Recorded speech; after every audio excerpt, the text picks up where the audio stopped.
So as we were talking about in part two here, the evidence that you see in front of you is page 6 of a only a 6-page document from the Einsatzgruppen, and these are the mobile killing units of the SS, known as the Jaeger Report.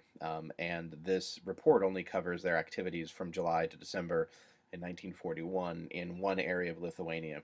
So you can see the dating system on the far left column there. So, for example, that first one is September 12th, 1941. It has the name of the city, and as I pointed out last time in the previous lecture, part that you see, the first column is the number of male Jews uh, exterminated. The second column is the number of female Jews. The third one is the number of children, with a total in the far right column. Now you've noticed under the second one there, it says there are 337 men killed, 687 women, 247 children. And then underneath it, you also have, it says, and 4 communists.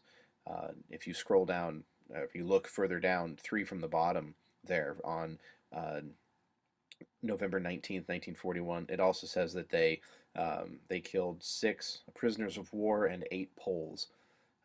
And then again at the bottom you can see the total. Then they tally up the entire 6-page booklet, and in a 6-month period, one group in one area of Lithuania murdered 137,346 people. They did this in a variety of ways. In some cases they would round them up, take them to pits and shoot them. That ended up being, once war was taking place, it seemed to be rather, from their perspective, rather inefficient. So they wanted ways that they could kill more of them without wasting bullets. So they came up with mobile gas vans. What this is a large truck that you can see here. And what it does, it's essentially like a large delivery truck, about the size of maybe one of our like FedEx, UPS trucks that we have now. And what it was is, in the entire back of it was open up. You would simply round up as many Jews as you could find, or at least that would fit in there. You would stuff them all in the back of the truck.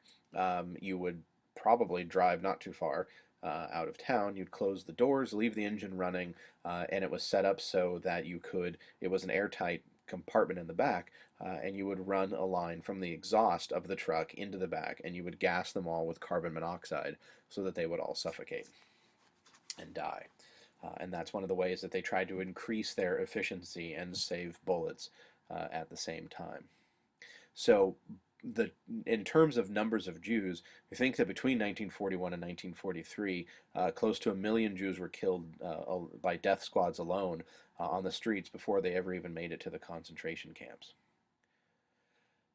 So the camps themselves are what people like Adolf Eichmann, who's known as the architect of the final solution, they are the ones who came up with this idea that mass extermination of the Jews would be, as they said, the final solution to the Jewish question, which is why a lot of times it's referred to as the Holocaust, or also the final solution.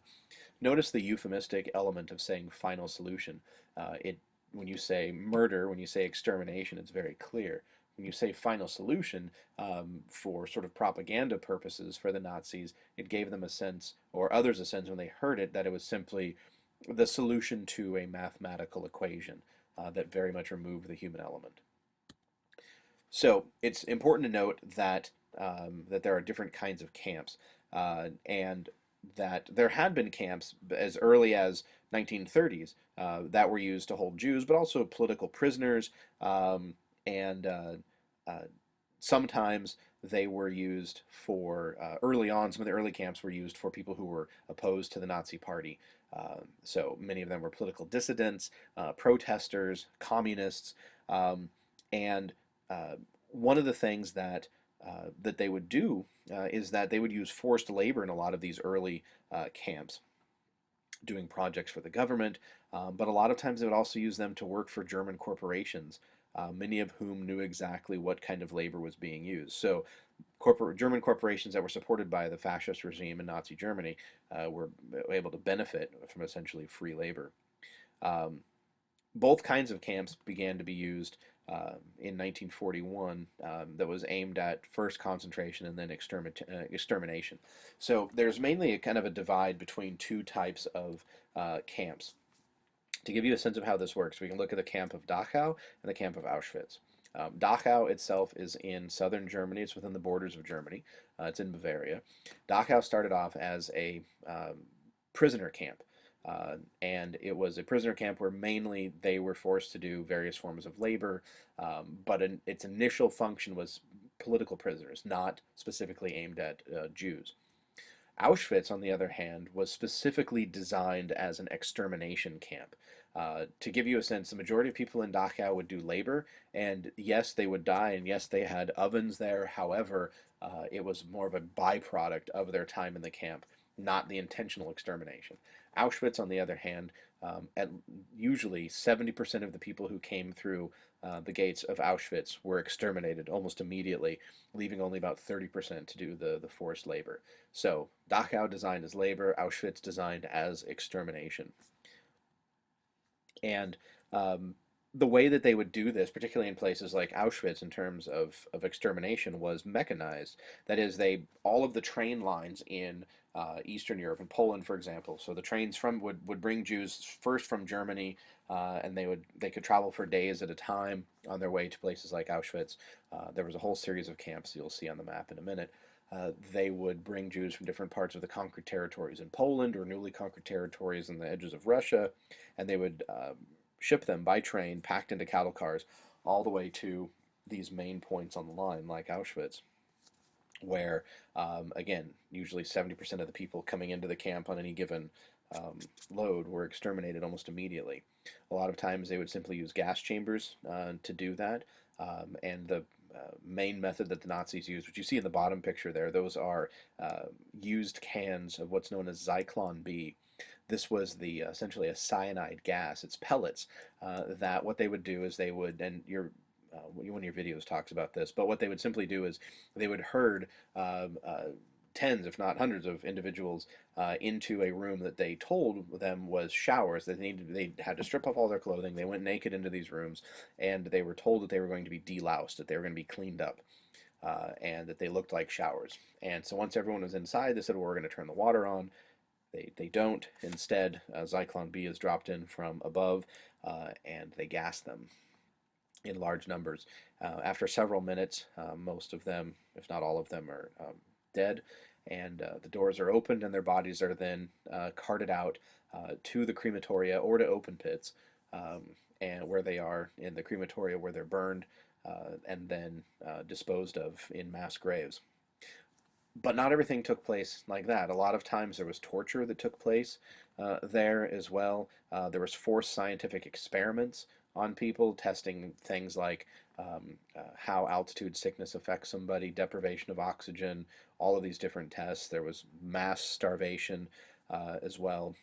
To give you a sense of how these camps worked, at the peak of operation, it's believed that the extermination camps were killing 8,000 people a day. So that's how sort of efficient the Nazis were, 8,000 per day. Now what happened is as the Allies began towards the end of 1945, or towards 1945, as the Allies began to close in on the Germans, many of the camps were closed, and the prisoners were marched to more remote locations. And in this case, when these starving prisoners who were sort of left, tens of thousands of them die from starvation, fatigue, disease, and freezing. So they may have survived the camps, in some cases for years, doing forced labor, but then many of them die as they're being marched out. Some camps were just simply abandoned by the Nazis as the Allies came in, and many of the Allies, whether Russian or Americans, would often find these camps with essentially skeletal people wandering around in them, but no Nazis. Statistics. Usually, it's around 6 million Jews that are considered exterminated by the final solution. That is 60% of all the Jews in Europe. That is 35% of the total number of Jews in the Europe by say 1945. As I mentioned, there were other groups that were targeted: communists, for example, homosexuals, gypsies, the mentally ill, physically disabled, Soviet prisoners of war, political activists, criminals, and though numbers of those killed is another anywhere between 9 and 14 million.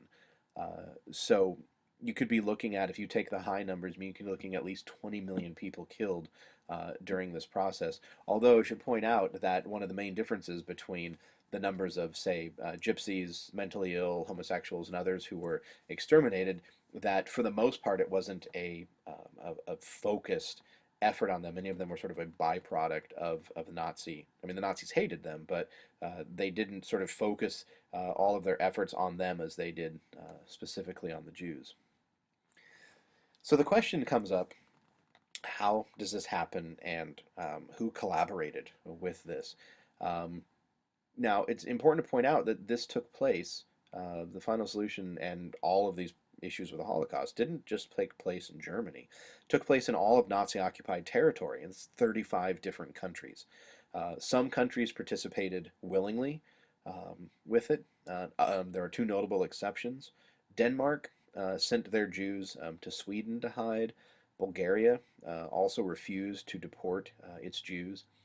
So there was and you'll see this at the end of your video on the master race, where the Germans, when the Allies took over the camps, many of the German locals around them were forced to go to the camps and march through there to actually see what had happened. And the bodies were left out, the crematoria were open, the shower chambers, everything. And so Germans were forced to march through and see what had happened. And there's ever since has been a huge debate about how much did the average German populace know. I should point out too that although there were a vast number of German collaborators, there were individuals who wrote about and protested the anti-Semitic policies of the Nazis, the deportation of the Jews, the forced immigration, the boycotts. There were Germans who opposed that. The problem for them was, though, is that because the Nazis were in sole power of everything, many of them were actually sent to the camps themselves. So there is a lot of issues about collaboration that are still being unpacked to this day. Now, what's interesting is between 1945 and 1949, there were trials done, the Nuremberg trials, of some of the most important figures of the Nazi Party for their war crimes, presided over by judges from the United States, from Britain, from France, and from the USSR. Many of those tried were given life sentences, or in some cases the death penalty. And it actually does, the Nuremberg trials help set the standard for international courts and a condemnation of human rights violations. There were some who escaped. For example, I mean, we know obviously Hitler committed suicide, but Adolf Eichmann was the architect of the final solution. He's the one who simply sort of designed this whole process of using the trains and the camps and the gas. He escaped before anybody could capture him. He escaped before the Allies took over all of Europe, and he fled to South America, where he actually remained for many years after the war until a group of Israeli commandos snuck into the country he was hiding in and kidnapped him and took him back to Israel, where he stood trial for his crimes. And even to this day, even just a few weeks ago, there was a story in the paper of an individual who I believe was in Ohio, who had been a Nazi death camp guard, but had changed his name and fled, and had been living under an assumed name in a completely different life that none of his neighbors knew for years. I mean, he's in his 80s or 90s now at least. None of his neighbors knew that he had been a guard in one of the camps there and responsible for these atrocities. So there were individuals who actually escaped. Now, I should point out too that argument that is used by some people that, well, maybe the average Germans didn't know. If you take a look at this map here, what you see is a listing of SS concentration camps. The red dots are main camps, but then look at all of the other sub-camps and look at how many of them are in Germany. Now, granted, these in the West are not death camps. Most of the death camps were reserved for occupied Eastern Europe, particularly Poland.